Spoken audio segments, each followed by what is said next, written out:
Hey guys, welcome to another episode of Bass Guy 5401 here, and well, it's raining outside and it's around 32 degrees. So, since it's too cold to film a fishing video, I figured I'd give you guys a list of my top 10 favorite bass and bluegill fishing lures that I use in the lakes and creeks around my pond, or not around my pond, around my neighborhood. And so, this is probably going to be a two-part video. Part 1 is going to be of lures number 10, 9, 8, 7, and 6. And part 2 is going to be lures 5, 4, 3, 2, and 1. And then I'm thinking about doing an overall tackle review of like my bag that I use, how I organize everything, how I determine what I'm going to use on how the weather is, all that good stuff. Just show you what I have and where I got it, how much it costs, how to use it, stuff like that. But let's go and get right into the video. So, my top 10 favorite lure, my lure taking place number 10 is a soft plastic lizard. And it looks like this. Like that. There's that one, and then they have another one. It's called a salamandy. It looks like that. Now, I got these in a kit from Bass Pro Shop, and the name of the kit is the 30-piece lizard kit. It's got 20 lizards in it, and they're all 6 inches. It's got 5 different colors of them. Well, no, it's 4 colors, but it's got 5 lizards in each of those 4 colors. Now, not shown in this kit are 3 1/4-ounce worm weights and 3 1/8-ounce worm weights. Also not shown are 2 1/0 hooks and 2 2/0 hooks. And those are in my tackle bag out in the living room. And that you're going to get to see those in the tackle review if I decide to do that. Haven't decided yet. Number 9 is a smaller Cinco worm-ish bait called a flicking shimmy. Trying to find a good one so y'all can see. Here we go. Looks like this. It's like a Cinco, only it's a lot skinnier, and it's more of a finesse type worm. These also came in a kit. It's called the 53-piece Flick and Shimmy kit, and how you spell that is FLIK apostrophe N shimmy SHIMMY. The 53-piece Flick and Shimmy kit. It's got 28 4.8-inch Flick and Shimmies, which are the smaller, skinnier ones.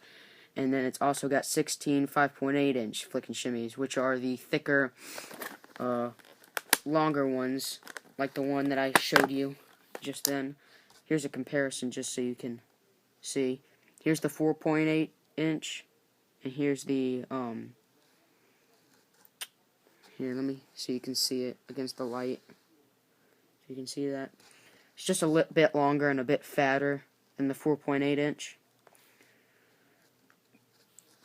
Anyway, number 7 is lipless crankbaits or rattle traps. I have 4 of these, and 3 of them came in a KVD Sexy Shad kit that comes with a bunch of crankbaits, lipless crankbaits, some spinnerbaits, and some swim jigs. And again, you'll see all those in the tackle review if I choose to do it. I'll show you all that. But, here's what they look like. They're all red-eye shad lipless crankbaits. Now, this one doesn't have any rattle in it. No rattle. And it's not chrome. It's sort of a dull kind of sexy shad color. This one is chrome, and it does happen to have rattles in it. If you can listen.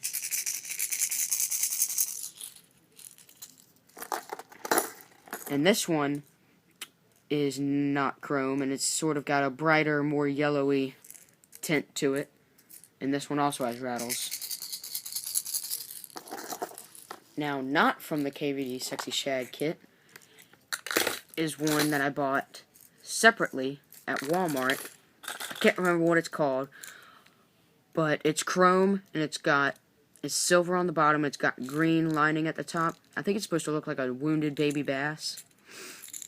Now, if you like to fish all year round, use something like this for the post-spawn when the bass are feeding up on small fry, or something that looks like that. I think that's what they do. They feed up on smaller fry. So yeah, it's number 7.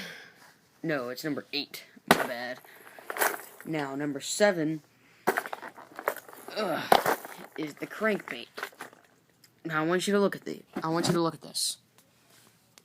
All of these, not including these two up here, but this section, this section, this section, and this section, and this section, all came in the KVD Sexy Shad kit. All of them. Now, these two are my favorite ones out of all of them. They are KVD Squarebill Silent Crankbaits. One of them's in a Sexy Shad color, one of them's in some sort of chartreuse blackback pattern, bleeding bill or something. You'd use this one after like a rain when the water's murkier or muddier, it's got some tint to it. And I would use crankbaits during the fall time when they're starting to feed up on those shad or bluegill or whatever they like to feed on. And taking the place of number 6 is something I like to use in the spring and summer when the lily pads are out. It's a Bass Pro Shops Humpin' Toad. Now, this, you can buy these separately in like a pack or whatever, but how I got these is I got the Bass Pro Shops 35-piece Humpin' Toad kit. This runs for about $25, and I will run back through at the end of the video and tell you how much each thing is. Now, they come in these colors in the kit. Pearly white, a sort of silver and green with red flake, a black green with blue flake, a yellow, black, and green mix, sort of a lighter green and a yellow with black flake, and a darker green with yellow and black flake. And how you hook these is you need double take hooks, and I prefer the Ribbit double take frog hooks with the non-weighted, and with the little corkscrew on the front. And I'm gonna show you how to hook these right now. For those of you who don't know, I'll show you how to hook these.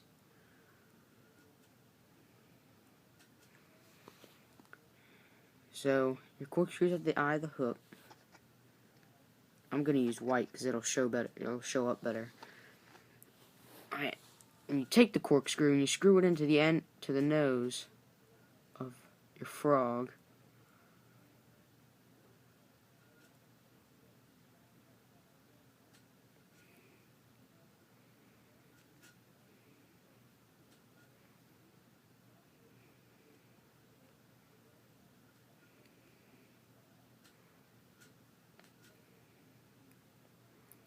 Alright, once that's in, you take it, so where the eye of the hook is like this, and you take your, hold on, I have to screw this in some more. There we go. And you take it so your hook's facing down, and you bend it, and you enter them just below the legs. Just below the legs. And pull them on through. Go ahead, pull them on through. One hook, two hook, there we go. So you got that. Bring them on back. Scrunch up the body.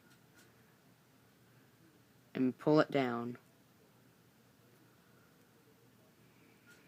Scrunch up the top and pull it down. And that will give you your weedless humping toad.